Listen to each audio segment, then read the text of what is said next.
Ассалаумағалейкум барлықтарыңызға. Естеріңізде болса, өткен видеода біз биткоинға толық анализ жасап, алдағы уақыттағы бағасы қай жаққа баруы мүмкін екендігіне толығымен бүкіл жан-жақты анализдерді қоса отырып, анализ жасап көрсеткен болатынмын. Соның ішінде биткоиннің бағасын біз құлайды деп анализ жасаған болатынбыз. Оны біз мен YouTube каналымда осы ровно бір апта бұрын шығарған болатынбыз. Мінекей 5 күн бұрын даже биткоин бағасы қайда барады деп қарастырған болатынбыз. Яғни кім көрмеген болса көрсе болады. Сол жерде қарапайым, бірақ толығымен жақсы анализ жасап көрсеткен болатынмын. Соның ішінде біз шамамен бағаны осы 60 мың 59 мың шамасына дейін барады деп қарастырған болатынбыз. 5 күн бұрын ғана, естеріңізде болса. 5 күннің ішінде баға көріп тұрғандарыңыздай, міне ол кезде баға міне 72 мың шамасында жүрген, мына жерде жүрген. Яғни мына жерде жүрген, 72 мың шамасында жүрген. Мына жерде, мына кезде жүрген. Дәл қазір көріп тұрғандарыңыздай баға мына жерде 59 мыңға дейін құлады. 59 мыңға дейін құлап, міне көрсеткеніміздей. Ол кездегі анализге тағы бір шолу ретінде бір қалай қарастырғанымызды сол видеодан толығымен қарап шықсаңыздар болады. В принципе, қарапайым анализ. То есть импульс коррекция берді, одан кейін келесі бір импульс басталды, ликвидтер астында болды бізде. Ана жақта бізде премиум зонадан реакция алып баға төмен қарай кетті. Еще бізде қарастыратын таймфрейміміз апталықпен, айлықпен де жасап көрсеттім. Яғни үлкен таймфрейммен біз анализ жасауымыздың себебі ол бізде крупный игроктардың негізгі логикасын түсіну үшін деп айттық та. Яғни бізде мен кез келген адамға айтамын, трейдинг саласына келген адам үшін үлкен таймфреймдағы беретін информация ол өте маңызды информация, және ең логикаға, былайынша айтқан кезде крупный игроктың логикасын түсінуге көмектесетін осы үлкен таймфрейм болып табылады. Ал енді біз ұсақ таймфреймдарда негізі кіру нүктелерін табамыз. Сонымен біздің жасаған анализіміз толық орындалды.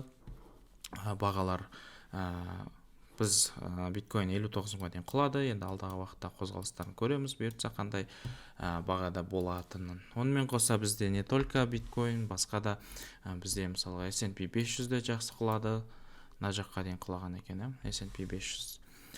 Бір күннің ішінде баға мына жақтан мына жерге дейін құлады. Соған қарай бізде акциялар да құлаған болатын. Кез келген акция S&P 500-дің құрамындағы, мысалы Tesla болсын, Tesla да құлаған болатын. Одан кейін бізде жалпы долларды алатын болсақ, доллар да тоже әдемі өсіп берді. DXY доллардың индексі да, ол да өсіп берді. Соған қарай бізде алтын да құлаған болатын. Мінекей, алтын да құлап берді әдемі астына. Бір күннің ішінде почти құлады. 4482-ден 4314, ол дейтін почти 100 доллардан 150 долларға қарай примерно баға бір күннің ішінде құлап берді. Оған себеп әрине бізде жалпы еңбек нарығының несіне байланысты жаңалықтар да шықты. Әртүрлі экономикалық ситуациялардың барлығын ескеретін болсақ, негізі сондай бір кезең болу керек болды. Енді бір лайфхак айтып бергім келіп отыр. Жалпы сіз қанша жерден техникалық түрде мына графикпен анализ жасаңыз, қанша жерден стратегия, ойбай, керемет стратегия деп қолданыңыз, бірақ фундаменталды анализді дұрыс зерттемейтін болсаңыз, яғни экономикалық жаңалықтарды, ситуацияларды, әлемдегі не болып жатыр, жалпы соны зерттемейтін болсаңыз, мына графикте жасаған анализіңіздің барлығы бекер болады. Соны мән беріп ескеру қажетсіздер. Соны, яғни өйткені не себепті? Бізде фундаменталды анализ бірінші орында. Өйткені сіз қанша жерде мына графиктен жасаңыз, егерде экономикалық ситуациялар крупныйлардың шешіміне тікелей байланысты болғандықтан, сіз мына жерде жасап қойыңыз, бірақ та мысалға белгілі бір соғыс жағдай болып қалды, немесе қандай да бір жаңалық шығу керек болып қалды, бағаны крупныйлар мысалға мысалы техникалық анализ бойынша сіз өседі деп ойлап отырсыз, жалпы графикте жасаған анализіңіз бойынша өседі деп отырсыз, ал крупныйлар ол жерде сол экономикалық ситуацияларға қарады да, оның өсуінен күмәнданып уже барлығын сатып бағаны құлатып жіберуі мүмкін да. Сондықтан да бұл сіз мына жерде жасады екен деп олар өспейді. Бірінші кезекте крупныйлар ол экономикалық ситуацияларға, жаңалықтарға қарайды, соған қарап бағаларды өсіреді. Сондықтан ең маңызды білу керек нәрсе не? Бірінші кезекте фундаменталды анализді дұрыс зерттесеңіз, потом барып техникалық анализ. Жалпы екі түрлі анализ бар: фундаменталды анализ және техникалық анализ деп бөлінеді. Фундаменталды деген сол жаңа экономикалық жағдайларды, жаңалықтарды, ситуацияларды, әлемді бүкіл зерттеп, сол арқылы шешім қабылдау. Екінші дүние бұл техникалық анализ. Ол техникалық анализ деген нәрсе аты айтып тұрғандай, сіз графикпен жұмыс жасауыңыз, графикке сызу арқылы, графикті бақылау арқылы жұмыс жасауыңыз бұл техникалық анализ болып табылады. Сондықтан бірінші орында фундаменталды анализ, екінші орында техникалық анализ болып саналады. Вот екеуін біріктіре алсаңыз, бірақ бірінші орында фундаменталды екенін ұмытпау керекпіз. Сөйтіп екеуін біріктіре алсаңыз, онда сізде жақсы нәтиже шығады, яғни жақсы сауда жасай аласыз. Жалпы бүйтіп енді осы уақытқа дейін 6 жылдан бері осы трейдинг саласынан айналысып келе жатырмын. Осы уақытқа дейін зерттеген бойынша негізі жалпы көп қанша жерден сіз көп техникалық анализ жасаңыз, түбінде фундаменталды анализ өзінікін алады дегенді уже көзім жетті. Плюс жалпы трейдинг саласына енді келушілер, қызығып жүрген адамдардың ойлары енді жалпы трейдинг саласына келесі ойбай керемет болып кетемін деп ойлайды, бірақ та оған керек еңбекті, оған жасау керек еңбекті, салу керек күшті, уақытты ескермейді. Бірден келеді, бірден нәтиже көргісі келеді. Жоқ, бұл не только трейдингте, кез келген салада сондай. Кез келген салада еңбек ету керек, тәжірибе жинау керек. Дәл солай бұл жерде де солай. Бірақ бұл жердің ерекшелігі, мысалға бизнеспен салыстыратын болсақ, бизнесте сіз бастап көруіңіз үшін бәленбай мысалға ақшаңызды салып, товар алып, мысалға немесе бір жерге ақша құйып, сол арқылы бизнесті бастап кетесіз да, бастайсыз.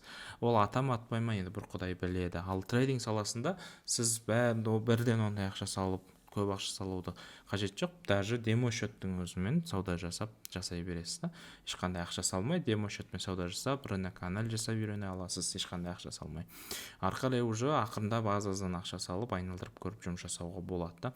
Көбісі трейдингті ой, ол дейтін рискованный деп айтады. Негізі керісінше сіз бизнесте рискованный болады да. Ол жерде сіз сатып аласыз бірдеңені, ол сатылмай қалуы мүмкін, уақыт өтіп кетуі мүмкін, бұзылып қалуы мүмкін деген сияқты. Әрине дұрыс, қолымызда қалады товар мысал ретінде, бірақ та оның сатылып сатылмайтынына да гарантия жоқ. Жалпы гарантия деген нәрсе ешқандай жерде жоқ.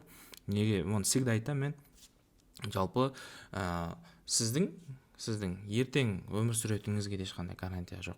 Ертең жүретініңізге де ешқандай гарантия жоқ, Құдай сақтасын.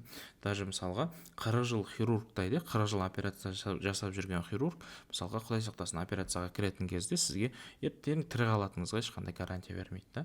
Наоборот, өзіңізге қол қойдыртып алады. Если қандай да бір жағдай болса, өзім жауап беремін деген сияқты. Сондықтан да жалпы трейдинг саласының ерекшелігі неде? Бұны мен енді андай бір керемет қып насихаттау мақсатында емес, жалпы өзім осы уақытқа дейін жасап көрген нәтижелеріме байланысты, одан кейін бұл саланың ерекшелігі, мүмкіншілігін түсінгеннен кейін барып айтып отырмын. Әйтпесе трейдинг саласына көбісі келіп жатқан адамдар жаңа ақшасын жоғалтып жатады, тәжірибе жинамай жатып, немесе дұрыс емес адамдардан білім алып қалады.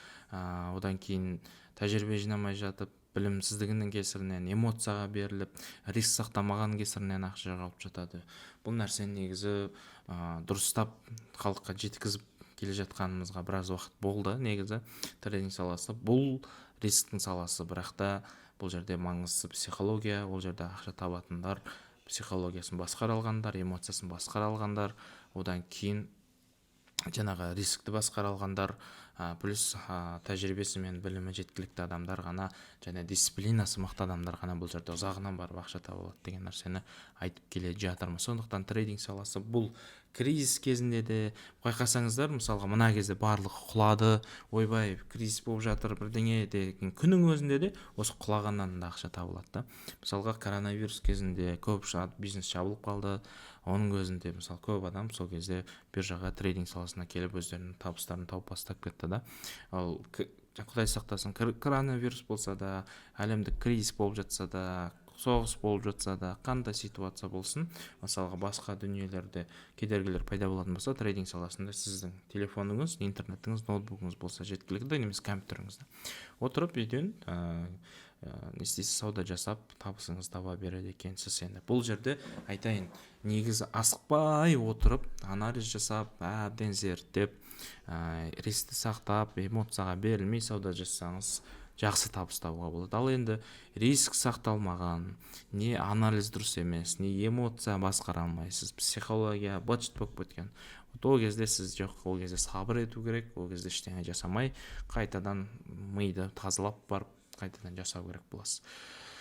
Жалпы енді бұндай тақырыптарда бөлек негізі айтылу керек еді, просто мына сіздерге бүгінгі көрсеткім келген мақсат осы биткоиннің анализін жасап, соның нәтижесін көрсеткім келген. Sonra біздің жасаған анализіміз алан қаламмен жақсы орындалып, жақсы біздің целімізге дейін барып берді. Енді алдағы уақытта егер де трейдинг саласы бойынша, инвестиция саласы бойынша ақпараттар, осындай жақсы дүниелер естігіңіз келсе, көргіңіз келсе, каналды қолдаңыздар, лайк басыңыздар, комментарий жазыңыздар, сөйтіп алдағы уақытта сіздерге пайдалы болатын жақсы ақпараттармен бөлісуге тырысамын. Жалпы бүгінгі айтқым келген мақсат осы. Лайк басыңыздар, комментарий жазыңыздар, және каналға жазылмаған болсаңыз, каналға міндетті түрде жазылып қойыңыз.